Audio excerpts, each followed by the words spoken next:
अस्सलाम वालेकुम। जो नवंबर के महीने का इन्फ्लेशन का नंबर है वो काफ़ी ज़्यादा पाकिस्तान के मफाद में कहा जाए तो बहुत बेहतर नंबर आया, 4.9%। 4.9% तकरीबन 6.5 साल के बाद पाकिस्तान में ये महंगाई की शरह आई है। महंगाई में इजाफा है 4.9%, लेकिन ये वो है जो आम तौर पर समझा जाता है कि ये डेवलपिंग कंट्रीज़ के लिए एक सस्टेनेबल लेवल है। इतनी महंगाई अगर हो रही है तो ये लोगों को उतनी तकलीफ़ नहीं पहुंचा रही। पिछले साल अगर इसी मुद्दत में देखें तो हम 28-29% की शरह से पाकिस्तान में कीमतों में इजाफे का रुझान जारी था। तो ये एक पॉजिटिव इंडिकेटर है। बहुत सारे फैक्टर्स हैं जिसमें इंटरनेशनल कमोडिटी प्राइसेस हैं, पाकिस्तान के अंदर भी कमोडिटी प्राइसेस में जो कमी आई है, ख़ासतौर पर आटे और वीट का जो क्राइसिस शुरू हुआ था उसने ओवरऑल इन्फ्लेशन को पाकिस्तान में पाकिस्तानी अवाम के हक़ में अच्छे से मुतासर किया है, ताकि ओवरऑल हेडलाइन नंबर नीचे चला गया। लेकिन गोइंग फॉरवर्ड हमें अपनी फिस्कल सिचुएशन के ऊपर बहुत ज़्यादा तवज्जो रखनी पड़ेगी। जैसे जैसे इंटरेस्ट रेट अब इसके साथ इन्फ्लेशन के नीचे जाएंगे तो इस फिस्कल स्पेस को हमने ज़ाया नहीं करना, बल्कि अपने कर्ज़ों के बोझ को कम करने की कोशिश करना है, ताकि पाकिस्तान के लोगों की फ़लाह के लिए कुछ वसाइल जो दस्तयाब हो सकते हैं स्पेंड करे जाएँ और लोगों की ज़िंदगियों में बेहतरी लाई जा सके। पोलिटिकल सिचुएशन पाकिस्तान में यह है कि जो पाकिस्तान तहरीक-ए-इंसाफ के धरने के बाद 26 वाले दिन जो वाक़या यहाँ पेश आया उसके ऊपर मुतज़ाद दावे जारी हैं। पहले तो दावे हंड्रेड्स ऑफ नंबर्स के हवाले से थे, जिसको मैंने पहले दिन कहा था कि एज ए जर्नलिस्ट अगर मेरे पास ये तस्दीक हो कि 100 लोग ऐसे हैं जिनकी यहाँ कैजुअल्टी हो गई है तो मुझे 100 रिपोर्ट करना चाहिए, लेकिन 100 की तस्दीक मेरे पास नहीं थी। तादाद के ऊपर मुतज़ाद दावे थे और हमें हॉस्पिटल से उसकी वेरिफिकेशन दस्तयाब नहीं थी, इसलिए हम वो नंबर बोलने से गुरेज कर रहे थे। आज पाकिस्तान तहरीक-ए-इंसाफ के जो चेयरमैन है बैरिस्टर गौहर, उन्होंने ख़ुद अपने बयान के अंदर ये तस्दीक की है। पहले उनका बयान सुन लें फिर आगे चलते हैं।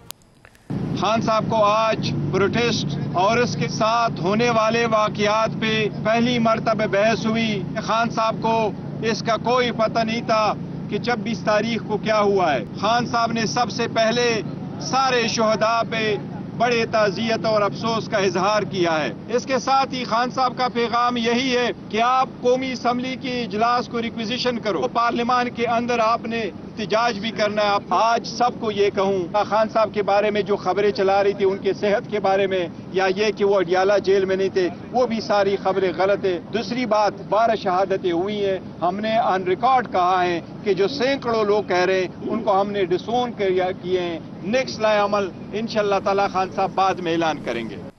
अब ये बड़ी अहम इनका स्टेटमेंट है। जो सैकड़ों का दावा कर रहे थे उसकी नफ़ी कर रहे हैं, तो क्या इस चीज़ को अवॉइड किया जा सकता था? मेरा ख्याल है कि अवॉइड किया जा सकता था। दोनों तरफ से क्या पॉलिटिकल इंगेजमेंट दुरुस्त थी? वो भी दुरुस्त नहीं थी। तो आगे क्या करना है? क्या इस तरह के वाक़यात दोबारा भी होंगे पाकिस्तान में, या उसके रोकने के लिए हमारे पास कोई तदबीर, कोई हिकमत अमली नाम की कोई चीज़ है? वो नहीं है। इमरान खान के हवाले से बहुत ज़्यादा सोशल मीडिया के ऊपर एक कहना चाहिए कि फ़ेक न्यूज़ की शक्ल में, लेकिन बहुत जहरीली किस्म की वो कैंपेन थी। वो कैंपेन ये थी कि इमरान खान को कहीं से अडियाला जेल रात के अंधेरे में ले जाया गया है, उसके मुंह पे कपड़ा डाल देते हैं और बड़ा जुल्म हो रहा है। अगर ये बात दुरुस्त हो तो अंदाज़ा करिए कि हम कितना बड़ा इश्ताल फैलाने की कोशिश कर रहे हैं। जो भी फैला रहा था उसके अंदर कोई मेन स्ट्रीम टीवी चैनल नहीं था, लेकिन ये सोशल मीडिया की जीनत था। तो क्या ये बात दुरुस्त थी? उसके ऊपर भी बैरिस्टर गौहर ने कहा कि नहीं, ये झूठा प्रोपेगेंडा है। इमरान खान की सेहत के हवाले से भी जो आज उनके वकील मिले उन्होंने कहा ठीक है, और ये भी बताया कि वो अडियाला में ही है, वो वर्जिश भी कर रहे थे, भाग दौड़ भी रहे थे, अपनी पेशी भी हुई। तो क्या हम इन चीज़ों से बच नहीं सकते? क्या इससे ये जो पोलिटिकल क्योस है, ये पोलिटिकल डिस्प्यूट है बुनियादी तौर पर, ये हमें ज़हन में रखना पड़ेगा। कोई जेट ब्लैक टेररिस्ट नहीं है इमरान खान। तो क्या इसका हम हल नहीं ढूंढ सकते?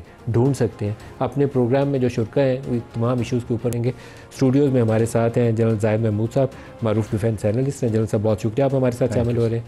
डॉक्टर तारिक फजल चौधरी साहब हैं, वफाकी वज़ीर हैं और रहनुमा है PMLN के। डॉक्टर साहब आपको भी खुशामदीद। और बैरिस्टर उमैर नियाज़ी पाकिस्तान तहरीक-ए-इंसाफ से हमारे साथ शामिल हो रहे हैं। बैरिस्टर साहब आपको भी खुशामदीद कहता हूँ। आज बैरिस्टर गौहर साहब ने डेथ टोल के हवाले से एक बड़ी वाज़ेह बयान दे के बहुत अच्छा काम किया, लेकिन कुछ ऐसे इश्यूज़ हैं जिसके ऊपर हमें अब सर जोड़ना चाहिए कि दोबारा ये 12 ना हो, 1 भी ना हो, 2 भी ना हो। डॉक्टर तारिक साहब पहले आप इसका जवाब दे दें। बिस्मिल्लाहिर्रहमानिर्रहीम। मलिक साहब, मैं जो आपने तज़िया किया है 100% इससे मुत्तफ़िक हूँ। ये जो नंबर गेम है, सबसे पहली बात तो ये है कि इसमें बहुत ही अफसोस होता है जब नंबर गेम का जिक्र होता है, क्योंकि एक इंसानी जान जो है उसकी भी हलाकत को आप जस्टिफाई नहीं कर सकते। और वो इस जो नाम नहाद एहतजाज नुमा बड़ा एक पुरतशद्दुद मुज़ाहरा था, उसमें आप देखें कि मंजिल मकसूद जो कि डी चौक ऐलान किया गया, वहाँ तक पहुँचते हुए 5 कीमती इंसानी जानों का ज़िया उससे पहले हो चुका, जिसमें रेंजर्स के जवान थे, जिसमें पुलिस के लोग थे, और सैकड़ों पुलिस वाले उससे पहले अटक के मकाम से लेकर यहाँ तक रास्ते में ज़ख्मी कर दिए जाते हैं। मैंने ये जिक्र इसलिए किया कि ये किसी तौर पे भी एक पुरअमन सियासी वो एहतजाज या मार्च नहीं था, ये पुरतशद्दुद हुजूम था जो एक वज़ीर आला अपने सूबे के सरकारी वसाइल को इस्तेमाल करते हुए लेके आ रहा था, और ये पहली दफ़ा नहीं, दूसरी तीसरी दफ़ा ला रहा है।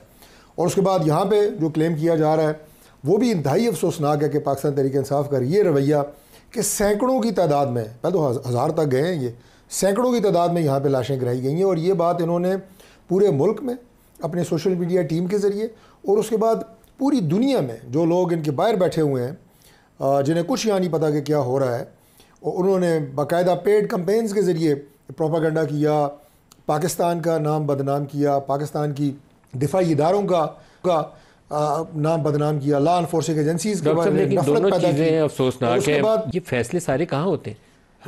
मलिक साहब, ये बातें कोई दबाने से दब ही नहीं सकती ना। इंसान की मौत हो और फिर ख़ास तौर पे उस क्राउड में, उस हुजूम में ही थे ना लोग जो बकौल इनके जिनको गोलियां लगी हैं, तो उन्होंने गिरना भी वहीं था, ज़ख्मी भी वहीं होना था, और उसके बाद अस्पताल भी जाना था। ये फुटेजेस, ये सारी बातें सामने आ जाएंगी। मैं बिल्कुल नहीं कह रहा कि वो कह रहे हैं 12, मैं उन्हें कहूँ कि झूठ बोल रहे हैं, लेकिन ये झूठ है कि इनके जुल्फ़िकार खोसा साहब जैसे सीनियर लोग कन्फर्म 287 डेथ्स बताएं और आज ये 12 बताएं। इसको पहले तो जस्टिफाई करें कि इस तरह का झूठ उन्होंने क्यों बोला और क्यों इन्होंने इश्तियाल पैदा किया। दूसरी बात, देखिए ना, इश्तियाल और नफरत तो पूरी कौम में पैदा हो रही है ना। किसी ने 20 का, किसी ने 50 का, किसी ने 272 का, वो मतलब कई नंबर की ब्रेक नहीं लगी। इसको तो फिर ये बताएं ना कि इस तरह के झूठ क्यों बोला। आपको और दूसरी बात, जी, जो इनके लोगों ने ये गलत बात फैलाई कि इमरान खान को पट्टी बांधी हुई है, उसको ले गए हैं, वो मिलिट्री सेल के कैद में है, आज खुद जाके, मैं तो उस दिन का कह रहा हूँ कि ये झूठ है, ये झूठ है। खुदा का वास्ता है, इस मुल्क और कौम पे रहम करें, झूठ के सारे सियासत ना करें, एक पॉलिटिकल पार्टी रहें, फितना फैलाने वाली, झूठ फैलाने वाली पार्टी ना बने। और आज खुद मिल के आए हैं इमरान खान साहब, बिल्कुल ठीक है, साहब अब आपको मौजूद है। उमैर न्याई साहब, आपको मेरी आवाज़ आ रही है? जी आ रही है सर।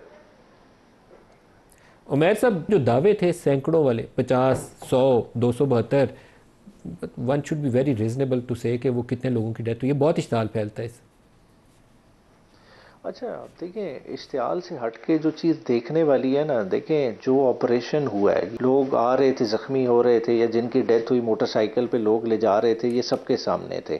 और ये उसी वक्त पिम्स पॉली क्लिनिक में गए, इनके लवाइकीन या साथ वाले लोग इनके साथ पहुंच गए। बाद में जिस वक्त ये ऑपरेशन हुआ है, ये रात की तारीकी में ऑपरेशन हुआ है। आपको खुद पता है कि वहाँ कोई स्ट्रीट लाइट ऑन नहीं थी, सेफ सिटी के कैमरास तक बंद कर दिए गए, इवन इर्द गिर्द की बिल्डिंग्स खाली करा दी गई। जब इस तरह का माहौल हो गया और एक डिबेट स्टार्ट हो गई है, तो क्यों नहीं अप्रोप्रिएट कि गवर्नमेंट फॉरवर्ड होए, इस पे जुडिशल कमीशन बना दे। देखें ये चीज़, देखें एक भी जान, जैसा आप खुद कह रहे हैं कि कीमती है, एक इंसान का कत्ल पूरी इंसानियत के कत्ल के बराबर है, तो क्यों नहीं हम इस चीज़ पे जो है ना फेयर हो रहे, क्यों नहीं फोर्थ कमिंग है, इस चीज़ को ओपनली जो है ना इस चीज़ को डिसाइड करें। देखें कहीं ना कहीं यूज़ ऑफ फोर्स एक्सीड हुआ है, ठीक है, गवर्नमेंट की कमांड में ये चीज़ें थी। देखें आपने अपनी तारीख दोहराई है, नून लीग को मैं तो जिस तरह से, देखें ना, हमें डिस इन्फॉर्मेशन का ताना दे रहे हैं, मैं इन्हें खून का ताना दूंगा, ये खूनी लीग बन चुकी है। देखें ये पहले स्टूडेंट पॉलिटिक्स के ज़माने से लेकर स्टूडेंट लीडरों को मरवाना, फिर मॉडल टाउन में खून की होली खेलना, और फिर ये अब 26 तारीख को डी चौक में जो इन्होंने खून की होली खेली है,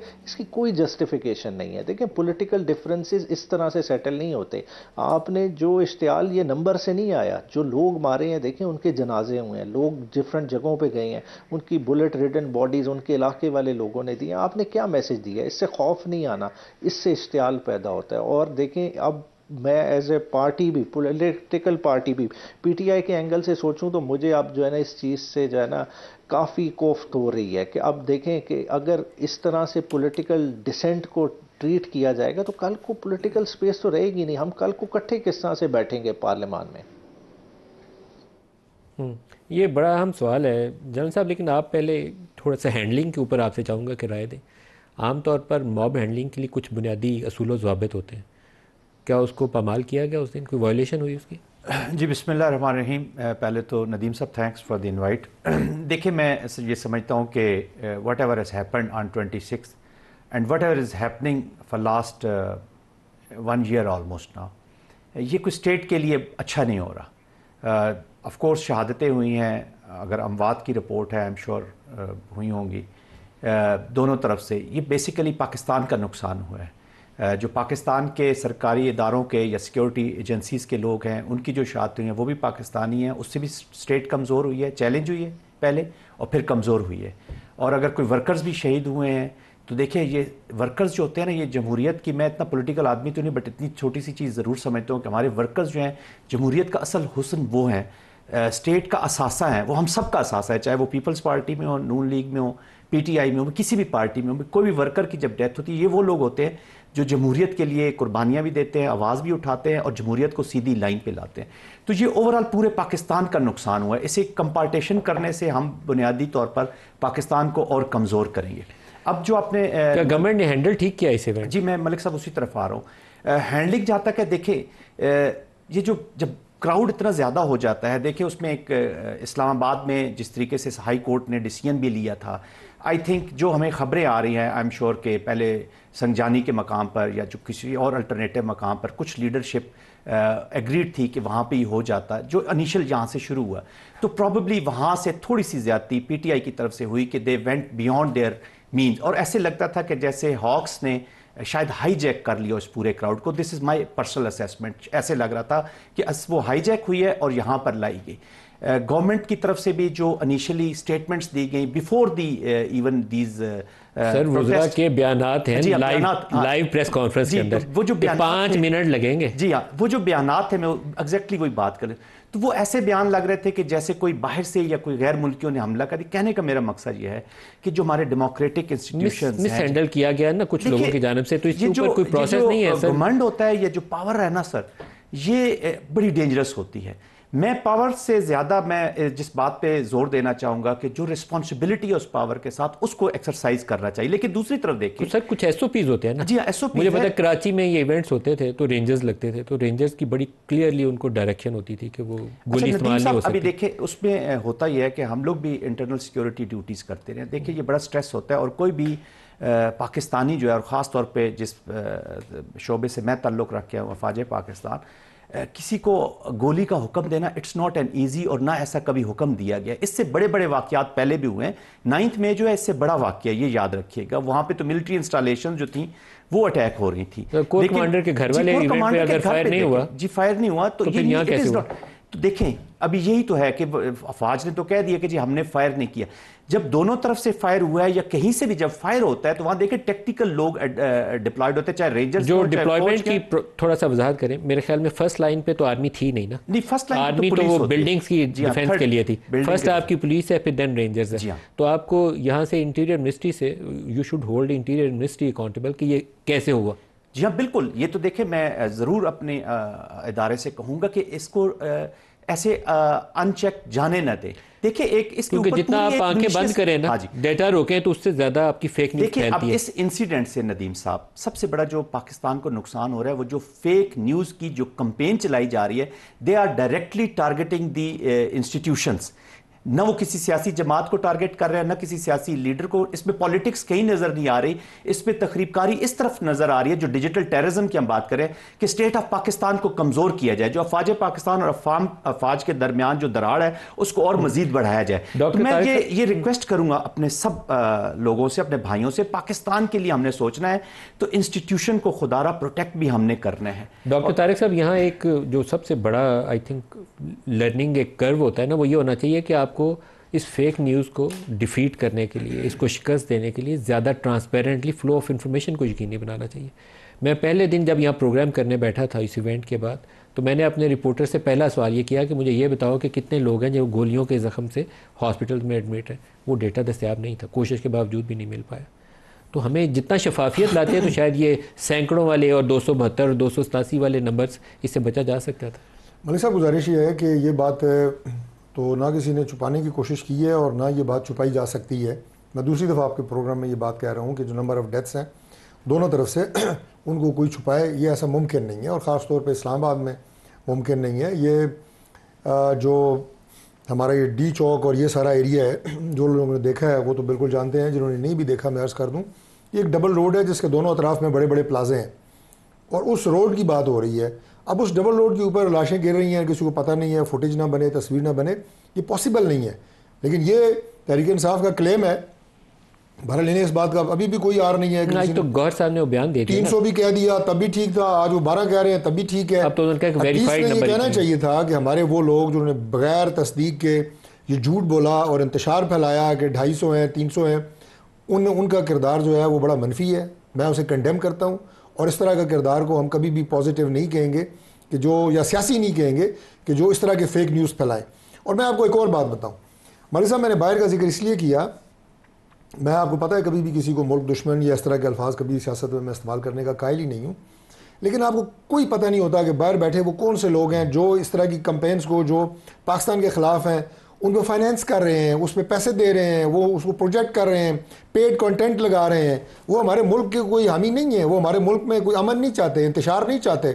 वो कुव्वतें हैं, कौन उनके हाथ में जाने अनजाने में, मैं नहीं कह रहा कि वो बैठे को जान के पाकिस्तान तहरीक इंसाफ के लोग बाहर से, लेकिन जो लोग उनके पीछे फाइनेंसर हैं उनकी नीयत के ऊपर मुझे बिल्कुल कोई डाउट नहीं है कि पाकिस्तान में अमन के वो दुश्मन है, अफरा तफरी को फैलाना चाहते हैं, इदारों को जैसे जल्द साहब ने बात की उनको मुतनाज़ा बनाना चाहते हैं। अगर ये सारे इदारों को आप मुतनाज़ा बनाएंगे, अफरा तफरी फैलाएंगे, मुल्क की खिदमत कर रहे हैं या मुल्क के साथ दुश्मनी कर रहे हैं, सर इसका फायदा किसको हो रहा है? जो लोग वो लोग जहर घोल रहे पाकिस्तान हैं, को नहीं चाहते कि पाकिस्तान आगे बढ़े, पाकिस्तान में अमन हो। जो लोग ये जहर घोल रहे हैं उनको तो शायद ही कोई पाकिस्तानी जो जस्टिफाई करेगा कि वो अच्छा काम कर रहे हैं, लेकिन आपका एक्शन जो है उसके जवाब में क्या होना चाहिए था? इमरान के मुतल्लिक ये खबर चली नहीं सर, ये मेरा सवाल आप पहले इसका जवाब दें। इमरान के मुतल्लिक जब ये खबर चलाई, वो सूरी साहब ने शायद कोई ट्वीट किया या क्या किया, जो उसके मुंह पे इमरान पे कपड़ा चढ़ा देते हैं, और GHQ का पता नहीं एक सेल है, उस पर बाहर 150-200 फौजी लगा हुआ है और उससे कोई बात नहीं हो रही, बड़ा जुल्म हो रहा है। इसका जवाब ये होना चाहिए था कि उसके वकील जो और उसकी लीडरशिप पार्टी की इमरान जो आज मिली है, या पहले मिलवाते, पहले 3 दिन किस इंतजार में कल उसकी फैमिली मेंबर्स इमरान खान की बहनों को मिले देते। सूरी का तमाशा देखें आप, भाई तुम मुल्क से बाहर बैठे हुए, तुम्हारे फरिश्तों को खबर नहीं है। इस तरह की झूठी, मनफी, काबिल मजम्मत, शर्मनाक बातें करने की जिससे मुल्क में इश्तियाल फैले, क्या ज़रूरत है? और इस चीज़ को पार्टी को कंट्रोल करना चाहिए। मैं कोई ऐसी बात करूं लेकिन आपने जो पाकिस्तान के खिलाफ हो, सबसे पहले मेरी लीडरशिप का हुक्म है कि मुझे कहें शट अप। आपने इमरान से मिलने क्यों नहीं दिया इतने दिन? सर वो तो दूसरी है ना, मैंने कहा यार हमारी गलती है, हम ही गलत हैं। जो चीज़ में शफाफियत ना है, आपको उसका जवाब कैसे देना चाहिए? पार्टी के अंदर बैठ के इस तरह का काम कर रहे हैं, इसे डिजिटल दहशतगर्दी कहें तब वो नाराज़ होते हैं, सियासी दहशतगर्दी के तब वो नाराज़ होते हैं। भाई इसको जो भी कहते हैं आप अपनी मर्जी से कहो, बंद करें। और आखिरी बात मैं अर्ज कर दूं कि वो जो मेरे भाई अभी उमर बात कर रहे थे, देखें ये जो चल रहा है ना, ये एक सियासी लड़ाई है, it's not a military war. ये वो नहीं है, आप उसको इस तरह लेके आ रहे हैं जनाब जैसे एक पार्टी है, दूसरी पार्टी है, और फिर जो आपके वज़ीर आला बयान देते हैं, कभी ये इश्तियाल की और नफरत की और इस तरह का पुरतशद्दुद मार्च ना होता अगर अली अमीन गंडापुर ना वज़ीर आला होते। उनका भी इंसाफ करना चाहिए इमरान खान को। भाई आप सूरी साहब बाहर जाके क्या बयान देते हैं? सूरी साहब के बयान का जवाब ले ले। बैरिस्टर उमैर साहब, जब इस तरह का बयान एक वो फॉर्मर डिप्टी स्पीकर थे आपके कासिम सूरी साहब, वो दे रहे हैं कि इमरान को पकड़ के ले गए और GHQ में बंद किया हुआ है, वहाँ 150-200 फौजी लगा हुआ है, मुँह पर काला कपड़ा चढ़ा देते हैं, तो पार्टी ने कहीं से तस्दीक करने की कोशिश की या बाद में उनको अकाउंटेबल ठहराया कि ये बयान कैसे और क्यों दिया? नहीं, उस पर तो फ़ौरन अलीमा खान साहब का ट्वीट आ गया था कि उस तरह की, मतलब इस तरह की आप खबरों पे कान ना धरें, इमरान खान साहब से ना किसी वकील की मुलाकात हुई है, ना किसी को एक्सेस मिली है। Aleema Khan is not PTI's office bearer, वो आपकी पार्टी की प्रेसिडेंट या जनरल सेक्रेटरी तो नहीं है। नहीं, वो बिल्कुल नहीं है, मगर सूरी साहब के पास भी इस वक्त पार्टी का कोई ओहदा नहीं है, वो भी एज ए वर्कर ही उन्होंने किया ना। अगर कंपैरिजन देखा जाए, कोई आपके फॉर्मर डिप्टी स्पीकर हैं, आपको पार्टी को इसके ऊपर वजाहत जारी करनी चाहिए। बिल्कुल है, बिल्कुल, मगर देखें इंफॉर्मेशन सेक्रेटरी ने कहा हो, जनरल सेक्रेटरी ने कहा हो, फिर तो जो है ना लाइबल है बंदा उस तरह से कहे, मगर इस चीज़ को तो फौरन ही डिसऑन कर, बुनियादी तौर पर ये की क्यों जा रही थी? देखें ओवरऑल वर्कर्स को एक 26 मई के बाद जो है ना दबाने की कोशिश की जा रही है, मगर तहरीक इंसाफ का वर्कर इस सारे साने के बाद वजूद भी जो है ना अपनी नर्व्स होल्ड किए हुए है। वो इस तरह की न्यूज़ से ना घबराने वाला है, ना परेशान होने वाला है। और आज जो वकला मिले उनसे पोजीशन साफ क्लियर भी होगी खान साहब की सेहत के हवाले से। मैं ब्रेक से वापसी पे उमैर साहब दोबारा आपके पास आऊँगा, और जो अली अमीन गंडापुर साहब ने जो आखिरी तकरीर की जिसमें वो कह रहे हैं कि गोली का जवाब गोली से देंगे, तो थोड़ा सा उस पर भी चाहूँगा कि आप रोशनी डालें। ब्रेक ले लें, हमारे साथ रहिएगा।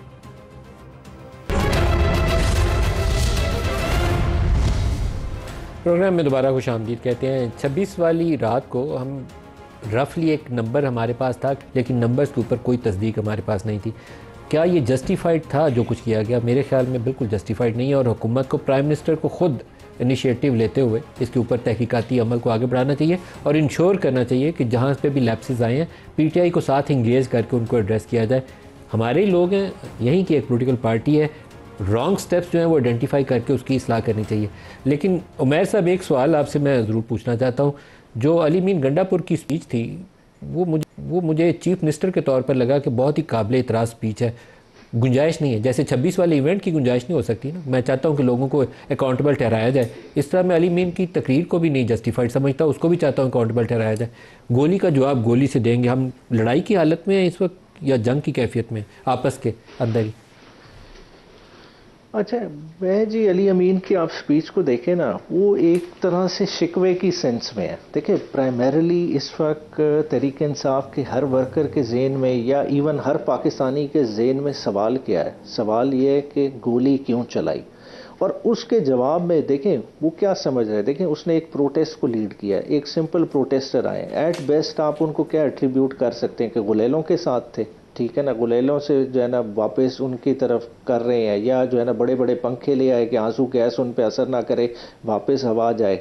मगर उसके बदले में आपने उनको डील किस तरह से किया? ऑर्डिनरी प्रोटेस्टर्स को आपने उन पे गोलियां बरसा दी। अब उस रद्द अमल में वो क्या, मतलब एक ऐसा एक जो अनइवन सा एक आपने कॉन्टेक्स्ट बना दिया कि एक तरफ गुलेल वाला और बदले में आप उसे क्या सर पे या छाती पे गोली मार रहे हैं। तो उस रिएक्शन में वो जो है ना बात कर रहे हैं। और बुनियादी तौर पे देखें, आपके शहर में 245 इम्पोज हुई हुई थी। बार बार मेरे भाई हैं तारिक फजल साहब, उन्होंने बात की कि जी इदारे की, देखिए ये इदारे के पीछे छुपने की कोशिश कर रहे हैं। जब आर्टिकल 245 इम्पोज हो गया तो सारी की सारी रिस्पॉन्सिबिलिटी, अगर डी चौक में गोली चली है तो वो कैबिनेट और प्राइम मिनिस्टर पे आती है। ये किसी तरह से उससे बरी जिम्मा नहीं हो सकेंगे। देखें, ये थोरो प्रोब भी इसीलिए नहीं कर रहे और हमारे उन सवालों का जवाब भी नहीं दे रहे, और इर्द गिर्द किनारे वाले पेरिफेरी के क्रिटिसिज्म में पकड़ के कोई छोटी सी बात कि अली अमीन ने ये कहा, उसके रद्द अमल में ये, देखें उन्होंने कोई बात की भी हो तो वो आगे की बात हो रही है और आगे की ऐसा नहीं होगा। मैं खुद समझता हूं कि अब जो है तहरीक इंसाफ को बड़ा सेंसिबली उमैर न्याजी साहब, क्या कोई ऐसा फोरम नहीं हो सकता कि आप पार्लियामेंट के अंदर बैठ के बैरिस्टर गौहर हैं या उमर अयूब हैं वो इंगेज करें दूसरी तरफ, और वहीं पे पार्लियामेंट के फ्लोर के ऊपर बैठ के कोई तरीकाकार SOP वज़ा कर लें कि वे फॉरवर्ड क्या होना चाहिए? देखिए, पार्लियामेंट के फ्लोर पे तो तब होए कि ये इस मामले को इंक्वायर कराने की हिम्मत तो करें। ये उसको हिम्मत ही नहीं पकड़ेंगे। देखिए, डिलिबरेट तो तब होगा। देखिए, आप खुद देख लें 11 या 12 को जब भी इजलास कॉल होगा, ये उल्टा जो है ना डिबेट शुरू हो जाएगी। इन चीज़ों पे बात ही नहीं होएगी और हम गैर ज़रूरी चीज़ों पे जो है ना फोकस कर लेंगे। हम मसला क्या आ रहा है इस पार्लियामेंट का कि मेन चीज़ों पे फोकस ही नहीं कर रहे। जो है 8 फरवरी की धांधली से इशू शुरू हुआ, आज तक एक दिन भी, चाहे हमारा इल्ज़ाम गलत हो, आप कहें जी गलत है, उस चीज पर डिबेट कर लेना, चीजों को ओपन करें, कोई बात तो करें। उस पे नहीं होता। कोई कानून साजी होती है तो उस पे भी डिबेट नहीं होती। ओवरऑल जनरल बातें उधर करते रहे, गप्पे मार के वापस आ जाए। पार्लियामेंट के फ्लोर को तो हमने बिल्कुल रिडंडेंट कर दिया, और इस तरह की पार्लियामेंट से आप एक्सपेक्ट करें कि इतने कॉम्प्लिकेटेड इशू का हल निकालेंगे। मैं नहीं समझता कि जिनके हाथों पे खून है वो मतलब उन्होंने दास्ताने पहने हुए हैं। फोरम तो कुछ ऐसा ही बनाना पड़ेगा। जनरल ज़ाहिर साहब, क्या कोई पार्लियामेंट्री कमेटी इसको रिजॉल्व कर सकती है? जी हाँ, देखिए सोल्यूशन तो या फिर मुतबादल ये है कि फिर सुप्रीम कोर्ट के किसी जज को ड्यूटी दे दें? नहीं, मेरे ख्याल में ये पाकिस्तान की फर्दर बदनामी होगी। इंटरनेशनली देखिए, लोग हमें बड़े क्रिटिकली ऑब्जर्व कर रहे हैं। इंटरनेशनली चेंजेस आ रही हैं।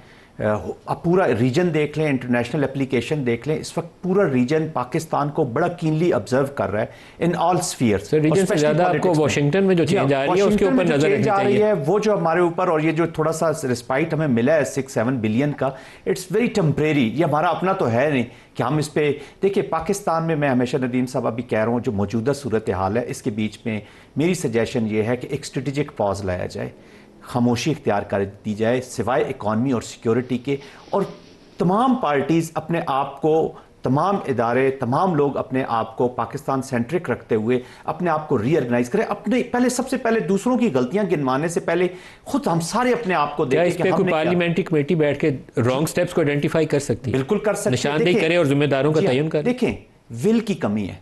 अगर विल हो और ये अवाम पाकिस्तान, मैं एक पाकिस्तानी की हैसियत से, चले मैं यहां पर बैठ कर कहता हूं कि आई वुड लाइक टू सी कि हमारी हुकूमत और हमारी अपोजिशन क्या ये मिल के बैठ के, जो आम पाकिस्तानी है जिसका जो कॉन्ट्रैक्ट विद द स्टेट है दैट इज अंडर स्ट्रेस, वो इस वक्त कंफ्यूज है कि what is the future for me, हमारे यूथ कंफ्यूज है। तो हम देख रहे हैं इनको कि ये हमारे लिए क्या सोल्यूशन लाते हैं। रादर हम इनसे रिक्वेस्ट करेंगे कि पाकिस्तान के फ्यूचर के लिए खुदारा घोड़ों से उतरिए और हमें सोल्यूशन दीजिए। तारिक साहब। मलिक साहब, सोल्यूशन जो है वो लड़ाई में और कॉन्फ्लिक्ट में कभी भी नहीं निकलता। बड़ी बड़ी जंगों से लेके ख़ानदानों की लड़ाइयों से और ट्राइबल लड़ाइयों से किसी का भी अंजाम आप देखें तो वो डायलॉग होता है, वो मुज़ाकरात होते हैं। क्या पार्लियामेंट्री फोरम ऐसा कुछ हल दे सकता है? 100% है, लेकिन उसके लिए एक पॉलिटिकल सेन माइंड चाहिए। और मैं कहता हूँ कि पीटीआई में ऐसे लोग मौजूद हैं। अभी जिस कर्ब और तकलीफ़ में मेरा भाई बैरिस्टर उमैर नियाज़ी अली अमीन गंडापुर के बयान को डिफेंड करते हुए मुब्तला है, ये मुझे पता है कि अंदर से वो कितनी तकलीफ से गुजर रहा है, क्योंकि गंडापुर के बयान को कोई डिफेंड नहीं कर सकता, क्योंकि उसका न गुस्सारा न पैर है। और वो आप एक कमेटी कॉन्स्टिट्यूट करें, बैरिस्टर गौर को भी डाल लें, बैरिस्टर उमैर को भी डाल लें, बैरिस्टर अली ज़फर को भी डाल लें, बिठाएं इनको माइंड है बिल्कुल, जिनका हम नाम ले रहे हैं। ये सारे ऐसे लोग हैं जो पीटीआई में संजीदा लोग हैं, जो चाहते हैं कि ये फितना और फसाद ख़त्म हो।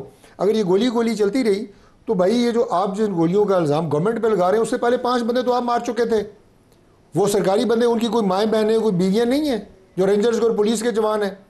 उनकी जाने जो है वो क्या है, उन्होंने वर्दी पहनी हुई है, तो वो आपको इजाज़त है कि आप जो मर्जी उनके साथ करें। मरे हैं ना, वो चिड़ियाँ तो नहीं थी तो जिसने गाड़ी से हिट किया वो कौन है सर? जिसने भी हिट किया, मुझे आप ये बताएं उसकी आइडेंटिटी क्या है?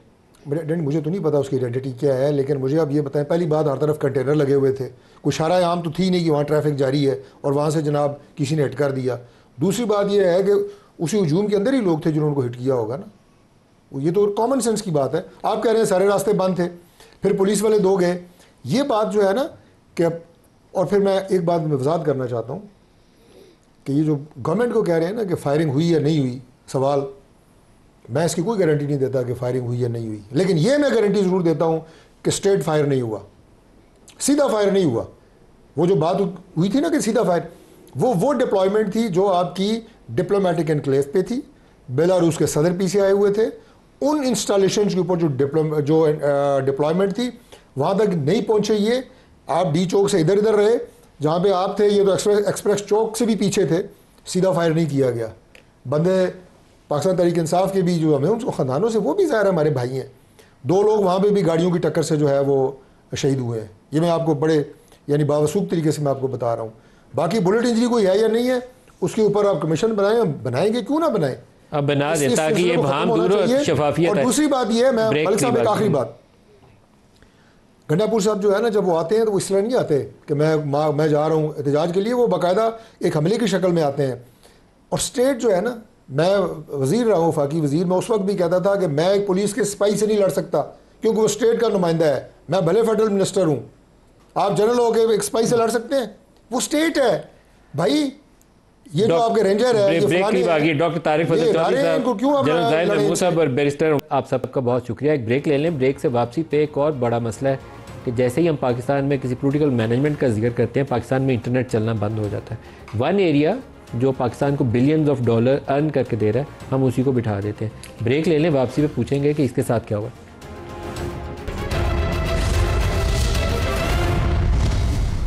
Welcome back. सज्जाद मुस्तफ़ा सैयद साहब हमारे साथ शामिल हो रहे हैं। सज्जाद साहब, जो कुछ इस वक्त इंटरनेट के साथ हो रहा है, बताइए ये है क्या? ना व्हाट्सएप चल रही है, ना कुछ और चल रहा है, क्या हो गया सारी चीज़ों को? सर, हमें भी खबरें आई हैं फ्रॉम आवर मेंबर्स के कुछ इंटरनेट की में स्लो हो रही हैं चीज़ें। हमने जो पता करने की कोशिश की है तो पहले खबर आई थी कि सब ठीक है। फिर हमें कुछ बताया गया कि कुछ इंफ्रास्ट्रक्चर अपग्रेड हो रहा है। इससे ज़्यादा मज़ीद डिटेल्स तो हमें नहीं पता, पर जो हम फील कर रहे हैं वो 2-3 चीज़ें हैं। व्हाट्सएप और सोशल मीडिया ऐप्स पे इमेजेस और वॉइस नोट्स भेजने में डिस्ट्रप्शन है, और उसके अलावा कभी कुछ रैंडमली वीपीएन्स जो हैं वो भी कभी चलते हैं, कभी नहीं चलते। ये प्रॉब्लम जो है, जो बड़ी हमारी कंपनीज़ हैं उनकी फिक्स लाइंस जिन पे फिज़िकल तारें आ रही हैं इंटरनेट की या बैंडविड्थ की, वहाँ पे ज़्यादा नहीं है, वहाँ पे बहुत कम है। अलबत्ता जो मोबाइल यूज़र्स हैं, कॉमन यूज़र्स हैं, वहाँ पे ये प्रॉब्लम ज़्यादा है। सो ये पॉसिबल हमने नोटिस किया है। एनी एक्सप्लेनेशन, इसकी क्योंकि असल वो जो वजह तो इंटरनेशनल इसके ऊपर वो नज़र रखते हैं लोग, वो डाउनलोड डिटेक्टर टाइप वो जो बनी हुई है इसके ऊपर नज़र रखने वाली, वो तो सारे कह रहे हैं कि ये पाकिस्तान में सिस्टम डिसरप्ट होया हुआ है। तो लेकिन any causes, any particular reason that you can assign? Sir there is हमें टेक्निकली तो हमें नहीं पता कि इंफ्रास्ट्रक्चर एकदम से चलते चलते कैसे हो गया। दो तीन वजूहत हो सकती हैं। या तो कोई बीच में जो फायरवॉल्स वगैरह का पहले जिक्र किया था लगाया है, शायद उसकी इम्प्लीमेंटेशन में कोई चैलेंजेस हों। ये फायरवॉल दुनिया में तकरीबन तमाम ममालिक में होती हैं, बट वी बिलीव, और हमें शक है, और अगेन ये सारा कंजेक्चर ही है, कोई फैक्ट तो हमें नहीं मालूम, कि वो उसकी इम्प्लीमेंटेशन के अंदर कुछ चैलेंजेस आ गए या प्रॉपरली इम्प्लीमेंट नहीं हो पाई, जिसकी वजह से ये चीज़ें हो रही हैं। कुछ लोग कह रहे हैं कि फायरवॉल के अंदर कुछ चीज़ें ट्रेन करनी होती हैं, वो आहिस्ता आहिस्ता डिप्लॉय होती है, कन्फिग्रेशन करनी होती है, तो वो लोड डाल के आहिस्ता आहिस्ता कर रहे हैं। पर ये सारी र्यूमर्स हैं, इसमें हमें कोई फैक्ट नहीं मालूम। इसके अलावा जो ये हमारे फ्रीलांसर्स बैठ के घरों में या वायरलेस नेटवर्क इस्तेमाल करते हुए वो सॉफ्टवेयर का काम कर रहे थे, तो रोज़ाना उनकी कमाई तो बेचारों की बड़ी मुश्किल में होंगे वो लोग, हो सकता है उनके ऑर्डर कैंसिल हो जाए। जी, हमें जो बड़ी कंपनी से तो इतनी कंप्लेंट्स नहीं आई, पर जो हमारे फ्रीलांसर साथी हैं उधर से हमें बहुत कंप्लेंट्स आ रही हैं। बिकॉज ये लोग, होता ही है जी, इन्होंने छोटे छोटे प्रोजेक्ट से बिड करते हैं, या ये ऑनलाइन जाके कस्टमर्स को के साथ कम्युनिकेट करके उनको सपोर्ट देते हैं। तो अगर कभी टीम्स ना चले या जूम ना चले, जूम में डिस्ट्रप्शन और टीम में, या कुछ चीज़ें अपलोड कर रहे हैं आप व्हाट्सएप वगैरह पे, वो ना हो पाए।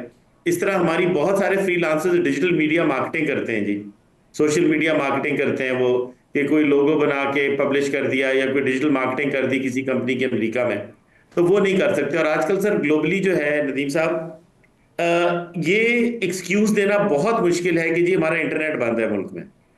ये मतलब बाकी लोगों की, दुनिया की, ये वहमो गुमान में भी नहीं होता कि किसी मुल्क में इंटरनेट की प्रॉपर डिसरप्शन हो जाए। सो हम तो जितने भी स्टेक होल्डर्स हैं उनसे यही रिक्वेस्ट करते हैं कि जिनकी जो भी एम्बिशंस हैं, जिस किस्म की भी हैं, अपनी जो भी उनके पॉलिटिकल कैंपेन्स हैं वो ज़रूर करें। प्लस काइंडली शहर ना बंद करें, काइंडली इंटरनेट या इंफ्रास्ट्रक्चर की डिस्ट्रप्शन ना करें, बिकॉज इससे हमारे जो सिटीजन्स हैं, हमारे जो साथी हैं, जो $100 $200 अपनी सबसिस्टेंस इनकम कर रहे होते हैं या इनकम सब्स्टिट्यूट कर रहे होते हैं, उनको बहुत लॉस हो जाता है। और जहाँ तक बड़ी कंपनीज का ताल्लुक है sir, we are already seeing कि इनके जो लॉसेज हैं उनका अभी अंदाज़ा करना मुश्किल है, बट फ्यूचर में क्या होगा उसका हमें अभी हम कोई तखमीना नहीं लगा सकते। जब मेरे पास इस सेगमेंट का वक्त ख़त्म हो रहा है, लेकिन जो लोग साबिक़ इख्तियार हैं, जो फैसला साजी कर रहे हैं, वो एक चीज़ सामने, शायद टेक्सटाइल किसी ज़माने में एक पोटेंशियल एरिया हुआ करता था जो पाकिस्तान को हम कहते थे कि ये पाकिस्तान का मेन स्टे है, लेकिन अब पाकिस्तान का मेन स्टे जो है आपकी आईटी और आईटी इनेबल्ड सर्विसेज हैं, जो 15-20 अरब डॉलर आइंदा 5-7-10 साल के अंदर आपको कमा के देने की सलाहियत है जिसके अंदर। और ये पोटेंशियल हम सिर्फ एक शक्ल में स्पॉइल कर सकते हैं कि अपने हाथों से उस इंटरनेट को, उस तार को ही तोड़ दें, काट दें, जिसके ज़रिए ये काम करते हैं। तो हमें सोच विचार के साथ अपनी पॉलिसी साजी के ऊपर काम करना चाहिए। ऐसे एक्शंस जिसका मकसद सिर्फ ये हो कि ये सोशल मीडिया ऐप्स को रोकना और पूरा नेट बिठा दें, तो ये जस्टिफाइबल नहीं है। हमें अपनी कैपेसिटी बिल्डिंग के ऊपर फैसला करने से पहले काम करना चाहिए, ना कि हम 6 माह हो गए बल्कि 8 माह हो गए फरवरी के इंतखाबात के बाद, अभी तक हम इंटरनेट को नहीं संभाल पाए। तो हमें अपनी कैपेसिटी का इससे अंदाज़ा कर लेना चाहिए कि कितने काबिल हैं हम। सजाद मुस्तफ़ा सैयद साहब, चेयरमैन पाशा, बहुत शुक्रिया, आप हमारे साथ रहे। आज के प्रोग्राम से इतना ही, इजाज़त दीजिए, अल्लाह हाफ़िज़।